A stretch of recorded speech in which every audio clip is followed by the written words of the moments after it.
بسم اللہ الرحمن الرحیم، السلام علیکم۔ الرحیق المختوم۔ باقی ہم نے پڑھنا ہے بقیہ عرب سرداریاں، صفحہ نمبر 54 پہ۔ بقیہ عرب سرداریاں۔ ہم پچھلے صفحات میں قحطانی اور عدنانی قبائل کے ترک وطن کا ذکر کر چکے ہیں اور بتلا چکے ہیں کہ پورا ملک عرب ان قبائل کے درمیان تقسیم ہو گیا تھا۔ اس کے بعد ان کی عمارتوں اور سرداریوں کا نقشہ کچھ یوں تھا۔ جو قبائل ہیرا کے ارد گرد آباد تھے، انہیں حکومت ہیرا کے تابع مانا گیا، اور جن قبائل نے بادیت الشام میں سکونت اختیار کی تھی، انہیں غسانی حکمرانوں کے تابع قرار دیا گیا، مگر یہ ماتحتی صرف نام کی تھی، عملاً نہ تھی۔ ایک منٹ،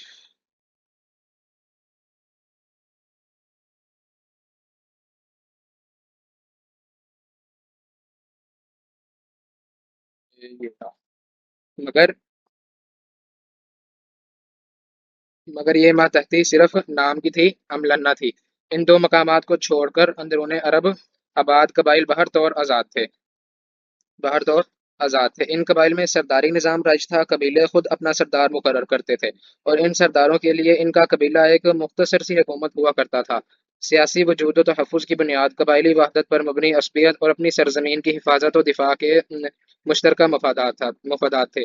قبائلی سرداروں کا درجہ اپنی قوم میں بادشاہوں جیسا تھا۔ قبیلہ صلح و جنگ میں بہرحال اپنے سردار کے فیصلے کے تابع ہوتا تھا، اور کسی حال میں اس سے الگ تھلگ نہیں رہ سکتا تھا۔ سردار کو وہی مطلق العنانی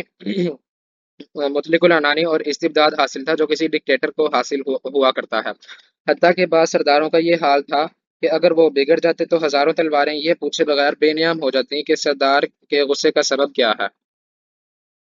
تاہم چونکہ ایک ہی کنبے کے چچیرے بھائیوں میں سرداری کے لیے کشاکش بھی ہوا کرتی تھی، اس لیے اس کا تقاضا تھا کہ سردار اپنے قبائلی عوام کے ساتھ رواداری برتے، خود مال خرچ کرے، مہمان نوازی میں پیش پیش رہے، کرم و بردباری سے کام لے، شجاعت کا عملی مظاہرہ کرے، اور غیر تمدانہ امور کی طرف امور کی طرف سے دفاع کرے، تاکہ لوگوں کی نظر میں عموماً اور شعراء کی نظر میں خصوصاً خوبی و کمالات کا جامع بن جائے، کیونکہ شعراء اس دور میں قبیلے کی زبان ہوا کرتے تھے، اور اس طرح سردار اپنے مد مقابل حضرات سے بلند و بالا درجہ حاصل کر لے۔ سرداروں کے کچھ مخصوص اور امتیازی حقوق بھی ہوا کرتے ہیں، جنہیں ایک شاعر نے یوں بیان کیا ہے: لکل مرو باغن فینا والصفایا وحکمک ون نشیطۃ والفضول۔ ہمارے درمیان تمہارے لیے مال غنیمت کا چوتھائی ہے، اور منتخب مال ہے، اور وہ مال ہے جس کا تم فیصلہ کر دو، اور جو سرے راہ ہاتھ آ جائے، اور جو تقسیم سے بچ رہے۔ مربا، مال غنیمت کا چوتھائی حصہ۔ صفی، وہ مال جسے تقسیم سے پہلے ہی سردار اپنے لیے منتخب کر لے۔ نشیطہ، وہ مال جو اصل قوم تک پہنچنے سے پہلے راستے ہی میں سردار کے ہاتھ لگ جائے۔ فضول، وہ مال جو تقسیم کے بعد بچ رہے اور غازیوں کی تعداد پر برابر تقسیم نہ ہو، مثلاً تقسیم سے بچے ہوئے اونٹ، گھوڑے وغیرہ۔ ان سب اقسام کے مال سردار قبیلہ کا حق ہوا کرتے تھے۔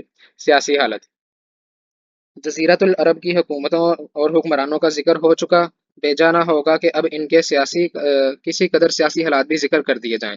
جزیرۃ العرب کے وہ تینوں سرحدی علاقے جو غیر ممالک کے پڑوس میں پڑتے تھے، ان کی سیاسی حالت سخت اضطراب و انتشار اور انتہائی زوال و انحطاط کا شکار تھی۔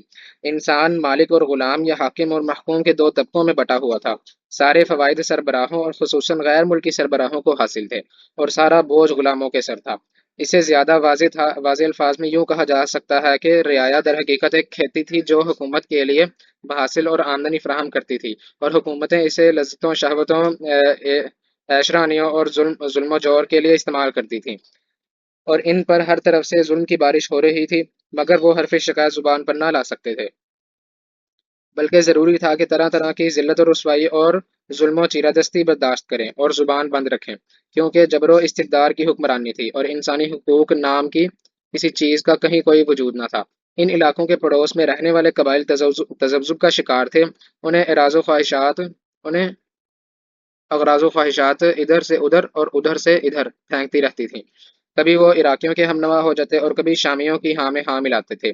جو قبائل اندرون عرب آباد تھے، ان کے جو قبائل اندرون عرب آباد تھے ان کے بھی جوڑ ڈھیلے اور شرازہ منتشر تھا۔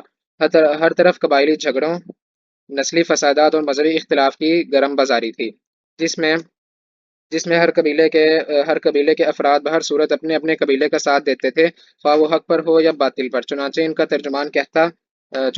ترجمان کہتا ہے: وما انا الا من غریۃ ان غوت غویت و ان ترشد غزیت ارشد۔